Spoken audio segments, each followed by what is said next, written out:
sitting in the park today, watching the world go round, instead of just sitting at my desk and talking. As I sit out here, I can see the beauty and the wonder. I can hear all of the sounds all around me.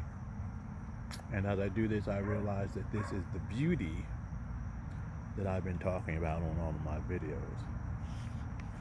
Being in the beauty, existing in the beauty is different than talking about it, though, isn't it?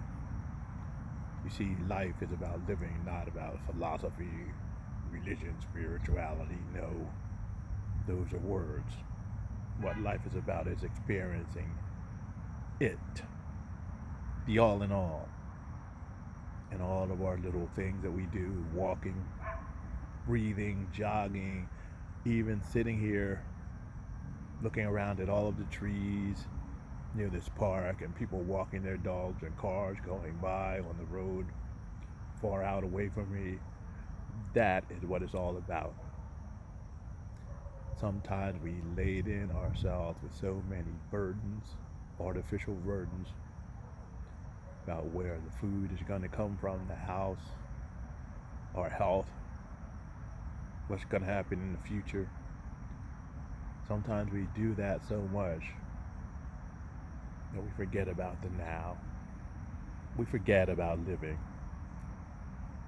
And we also forget, more importantly, that together we can create a world where living and life are the same. Living is not about making a living, but about being free, enjoying each other's company, and enjoying each and everything that we do, even if we call what we do a job. I have discovered that most of the jobs I ever had were only made bad by management. You may have had this same experience. No matter what the job was, no matter how horrible it seemed, when the workers were allowed to get together and work together, they made it good. They made it feasible. They created opportunities for joy in the middle of the most boring situations. And then the manager comes in, the boss comes in, they want you to stop laughing. They want you to stop enjoying yourself. They want you to just keep working hard, ignoring companionship, ignoring the life, ignoring all of the good things that go along with living, doing one's job and creating. We have to come to a place where we don't have insensitive clods standing behind our backs with whips forcing us to work like robots or machines. We have to own our own businesses. We have to start cooperatives. We have to work together to create more humane societies, even if it means making less profit. That, I think, is going to be the goal of the next generation, or perhaps not. Back in the 60s, you had the hippie movements. You had all of these people who were thinking they were going to create a new society based on love, they said. They loved joy. They loved dancing. They loved music.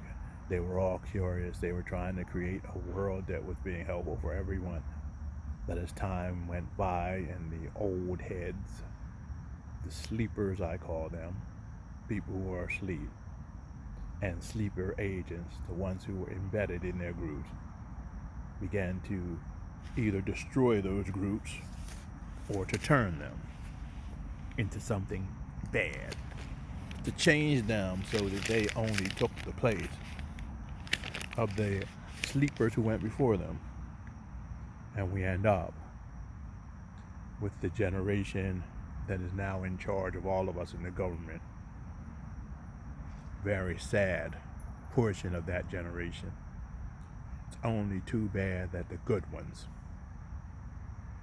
the ones who were awake and had the real good vision, were not the ones who rose to power.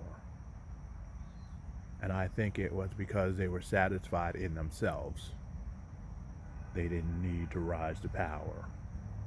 They knew who they were. They knew their value. And they knew that life was more valuable than profit. The problem is the same thing is happening today. People who really adore life and who know how to love and who really care don't want anything to do with politics or leadership positions anymore. These positions are too troublesome. Many of the people they'll be working with have been bought off, paid for by large corporations, billionaires and millionaires, in order to just keep the system as it is, to shut down the joy at the workplace, and to work people like bees, producing honey, working and working and working until they die, and then once the bees die, the other bees will consume the worker bee's body. Even so, we as human beings seem to be doing something similar. We work and we work and we work and collect money, and then when we get old enough to die, the nursing home, the hospital, the medical community, and even the undertaker begin to consume every little thing that we have built up, so that by the time we are gone, many of us have nothing to even leave to our descendants. We are not worker bees. We are human beings. And the only way we are going to be treated like human beings is by starting with treating ourselves and each other like human beings. And when I'm talking about human beings, I'm not talking about animals that can walk upright and create destructive weapons. I'm talking about what the Native Americans talked about, human beings being like a bridge between the upper realms and the lower realms, or heaven and earth. This was also the idea in Tikkun, or the Jewish belief that we were supposed to bridge the heaven and earth. And the old prayer about heaven and earth, where it says, "Hallowed be thy name on earth as it is in heaven. Bring us this day our daily bread." It's talking about, once again, this merger of earth and heaven, so that the two, our vision of the perfect beauty and wonder and eternity and this life we're living now, merge and become one, that all things may be lifted up, and that we may live moment to moment with our daily bread. That is what the good people want. The only way the good people can get that is to become truly human, not sleeper human. So let's just let those who are asleep stay asleep,